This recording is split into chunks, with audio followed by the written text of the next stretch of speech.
तो हम बात करते हैं गैस्ट्रिक सर्जरी की। तो इसके अंदर पहली है बिलरोथ 1 गैस्ट्रेक्टोमी। बिलरोथ 1 के लिए ध्यान रखना एंड टू एंड। तो इसके अंदर क्या होता है कि पहले तो स्टमक का लोअर हाफ हटा लिया जाता है, उसके बाद में क्या करते हैं, जो स्टमक होता है उसको एनास्टमोस किया जाता है, किसके साथ, ड्यूडेनम के साथ। सिंपल है। बिलरोथ 2 की बात करें हम, तो इसके अंदर स्टमक को ड्यूडेनम से कनेक्ट नहीं करते हैं बल्कि जेजुनम से कनेक्ट करते हैं। Stomach is anastomosed to the jejunum, और इसके अंदर ये ड्यूडेनल स्टम्प जो है इसको क्लोज कर दिया जाता है। तो ये हो गया बिलरथ 2 गैस्ट्रेक्टोमी। सबसे इम्पोर्टेंट है ये Roux en Y gastric bypass surgery.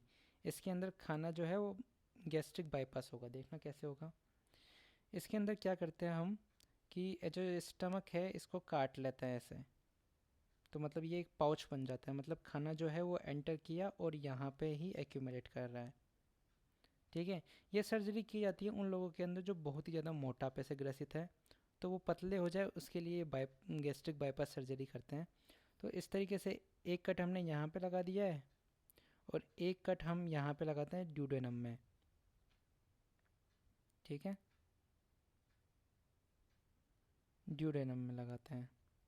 अब क्या करते हैं हम कि ये जो जेजुनम है, ये जेजुनम कनेक्ट हो जाती है हमारी इस छोटे पाउच से, और जो बची कुची पार्ट होती है उससे ये ड्यूडेनम जाके जुड़ जाता है।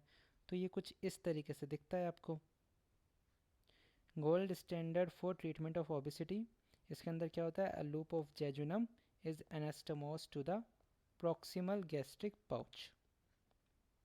तो इस तरीके से डाइजेस्टिव फूड आता है, यहाँ से फूड आता है, डाइजेस्टिव फ्लूइड आता है, यहाँ से फूड आता है। सिंपल है, कोई बड़ी बात नहीं है।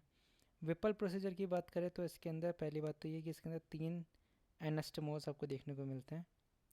वो 3 एनास्टमोसिस क्या क्या है, एक तो स्टमक को हमने जोड़ा किससे, जेजुनम से, तो इसे बोल दिया हमने गैस्ट्रो जेजुनोस्टोमी कह दिया। इसके अलावा हमने पेनक्रियास को जोड़ दिया किससे, ड्यूडेनम से, तो इससे सॉरी ड्यूडेनम से नहीं,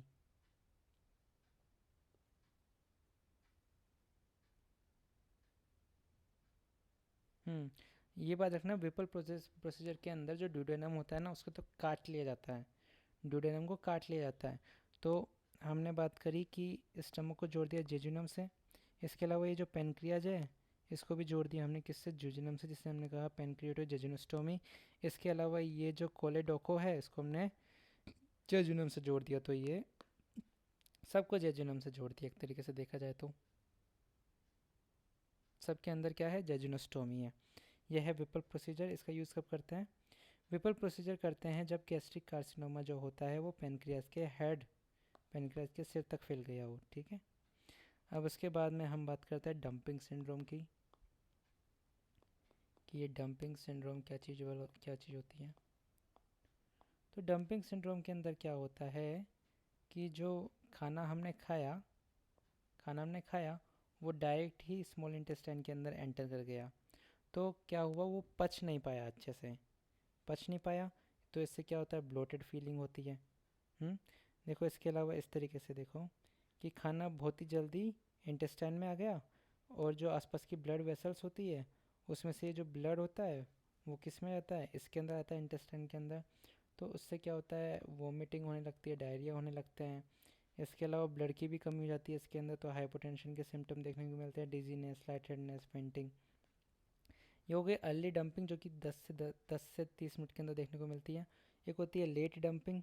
इसके अंदर क्या होता है, ब्लड ग्लूकोज लेवल कम होता है और इंसुलिन लेवल ज़्यादा हो जाते हैं। इंसुलिन लेवल ज़्यादा होगा तो क्या होगा, हाइपोग्लाइसीमिया होगा। तो हाइपोग्लाइसीमिया के सिम्टम देखने को मिलते हैं। हाइपोग्लाइसीमिया का एक सिम्टम होता है ट्रेमर।